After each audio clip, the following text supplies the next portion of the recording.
Hey everybody, Gerald here, and welcome back to my channel, Cooking with Gerald. Today, we're diving deep into the wonderful world of tomatoes.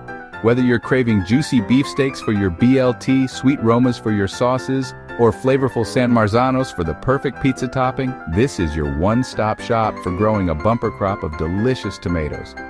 We'll cover everything from choosing the right variety for your taste buds and climate to planting, feeding, watering, and even keeping those pesky pests at bay. Don't worry if you're a beginner. I've got you covered. And for all you seasoned gardeners out there, I've got some pro tips and tricks to help you take your tomato game to the next level. So grab your gardening gloves and let's get growing. All right, before we even think about dirt under our fingernails, we need to talk about what kind of tomato you want to grow. Trust me, with so many varieties out there, choosing can feel like a kid in a candy store. First off, think about what you'll be using your tomatoes for. Want to make rich, flavorful sauces? Romas and San Marzanos are your new best friends. They're meatier, less seedy, and cooked down beautifully. Dreaming of thick slices on sandwiches and burgers? Beefsteaks are the way to go. They're big, juicy, and perfect for slicing. But it's not just about taste. Consider your local climate and growing season. Some varieties, like early girls, are ready to harvest sooner, which is ideal for shorter growing seasons. Others, like Cherokee purples, thrive in hotter climates. Do a little research, check out your local nursery, and pick the perfect tomato for your patch. Now that you've got your tomato varieties picked out, let's talk about when to get them in the ground. Tomatoes are warm season crops, which means they absolutely hate frost. We're talking about waiting until after the last frost has passed and the soil has warmed up to at least 60 degrees Fahrenheit or about 15 degrees Celsius. Now I'm here in sunny Georgia, so for us that means mid to late spring is prime tomato planting time. But hey, every region is different, right? So do a little digging, pun intended. Check your local frost dates and make sure that soil is nice and warm before you plant. Remember, starting your tomatoes off right means giving them the best chance to thrive. So be patient. Wait for those warm temperatures and your tomato plants will thank you for it. Tomatoes, my friends, are sun worshippers. They crave those warm rays to grow big and strong. When you're picking out the perfect spot for your tomato plants, make sure they'll get at least 6 to 8 hours of direct sunlight each day. And I mean direct, none of that wishy-washy filtered sunlight. Now, let's talk soil. Tomatoes love well-draining soil that's rich in nutrients. Nobody likes soggy roots, right? So before you plant, amend your soil with some compost or other organic matter. This will improve drainage, add essential nutrients, and create the perfect home for your tomato plants to flourish. Think of it like this. Good soil equals happy roots equal healthy plants, and healthy plants equal a bumper crop of delicious tomatoes. It's all connected. Okay, so you've got your sun-drenched spot and your nutrient-rich soil. Now, let's talk about spacing. It's tempting to cram in as many plants as possible, but trust me on this one. Give your tomatoes some room to breathe. I recommend spacing your tomato plants about 18 to 24 inches apart. This might seem like a lot, but good air circulation is key to preventing diseases, especially fungal diseases like blight. Plus, it gives those roots plenty of space to spread out and soak up all those nutrients. Remember, we're not just growing tomatoes, we're growing healthy, thriving tomato plants. And proper spacing is essential for their overall health and productivity. All right, time to get our hands dirty. When planting tomatoes, we're not just popping them in a shallow hole. We're going deep, my friends, real deep. This is called deep planting, and it's one of the best things you can do for your tomato plants. Here's the deal. Tomato stems are unique. They can actually grow roots all along their length. So by burying about 2/3 of the stem, we're encouraging more root growth, which means stronger, sturdier plants that can handle heavier fruit loads. Don't be afraid to bury those stems deep. Your tomato plants will reward you with a robust root system and an abundance of delicious fruit.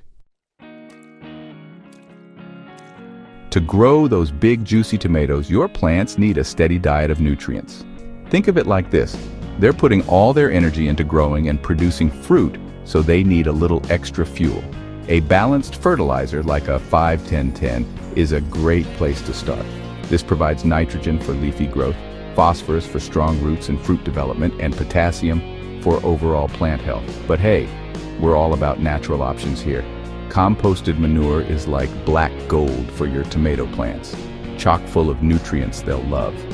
Fish emulsion is another fantastic natural fertilizer, providing a quick boost of nitrogen. And if you're feeling adventurous, try crushed eggshells. They're a great source of calcium, which helps prevent blossom end rot. Just remember, a little fertilizer goes a long way. Follow the instructions on your chosen fertilizer and avoid over-fertilizing, as this can actually harm your plants. Feed your tomatoes right and they'll reward you with a bountiful harvest. Water, the elixir of life, is just as crucial for your tomato plants as it is for us. But here's the thing. Tomatoes like their water deep and infrequent. So instead of giving them a little sprinkle every day, aim for a good deep watering 2 or 3 times a week. The key is to keep the soil consistently moist but not waterlogged. Stick your finger about an inch into the soil. If it feels dry, it's time to water. And when you water, make sure to water at the base of the plant, avoiding the leaves as much as possible. This helps prevent fungal diseases that can thrive in damp foliage. Remember, consistent watering is key to healthy tomato plants and juicy, flavorful fruit. So keep an eye on that soil moisture and give your tomatoes the hydration they need to thrive. As your tomato plants grow taller and start to produce fruit, they'll need a little extra support to prevent them from flopping over. This is where staking or caging comes in. You can use bamboo stakes, metal cages, or even build your own DIY support system. Gently tie the main stem of the plant to the stake, or place the cage around the plant, providing support as it grows. This not only keeps your plants upright, but also improves air circulation and makes harvesting a breeze. While you're at it, take a moment to prune your tomato plants. Pruning involves removing any suckers, which are the small shoots that grow in the crotch between the main stem and a branch. Suckers sap energy from the plant, so removing them helps direct that energy towards fruit production. Staking and pruning might seem like extra work, but trust me, it's worth the effort for healthier, more productive tomato plants. Let's face it, those juicy tomatoes aren't just tempting to us, pests love them too. But don't worry, we've got some tricks up our sleeves to keep those pesky critters at bay. One of my favorite methods is companion planting. Think of it like inviting the tomato's best friends to the party. Basil, for example, is a natural pest repellent and enhances the flavor of tomatoes. Marigolds are another great choice, deterring a wide range of insects. If you do notice any unwanted guests, neem oil is a natural insecticide that can help control pests while being safe for beneficial insects. Diatomaceous earth is another natural option that works by dehydrating soft-bodied insects. Regularly inspect your plants for any signs of pests, especially under the leaves, and take action quickly to prevent infestations. This is it, the moment we've all been waiting for, harvest time. There's nothing quite like plucking a ripe, juicy tomato from the vine and popping it straight into your mouth. But how do you know when your tomatoes are perfectly ripe and ready to pick? Look for tomatoes that are fully colored, whether it's a vibrant red, yellow, orange, or even purple, depending on the variety. The tomato should feel firm but slightly yield to gentle pressure. Avoid picking tomatoes that are too soft or have any cracks or blemishes. Don't wait too long to harvest your tomatoes. Overripe tomatoes can become mealy or more susceptible to pests and diseases. Regular harvesting also encourages the plant to continue producing more fruit. So, get out there, enjoy the fruits of your labor, and savor the incredible flavor of homegrown tomatoes. There you have it, folks. Everything you need to know to grow your own delicious tomatoes at home. From choosing the right variety to harvesting those juicy fruits, you're well on your way to becoming a tomato growing pro. Now it's your turn. Put these tips into action, experiment, and don't be afraid to get your hands dirty. And remember, gardening is a journey, not a destination. So embrace the process, learn from your experiences, and most importantly, have fun. If you found these tips helpful, give this video a big thumbs up. Subscribe to the channel for more gardening goodness and share your own tomato growing experiences in the comments below. I love hearing from you all. Happy gardening, and until next time, take care.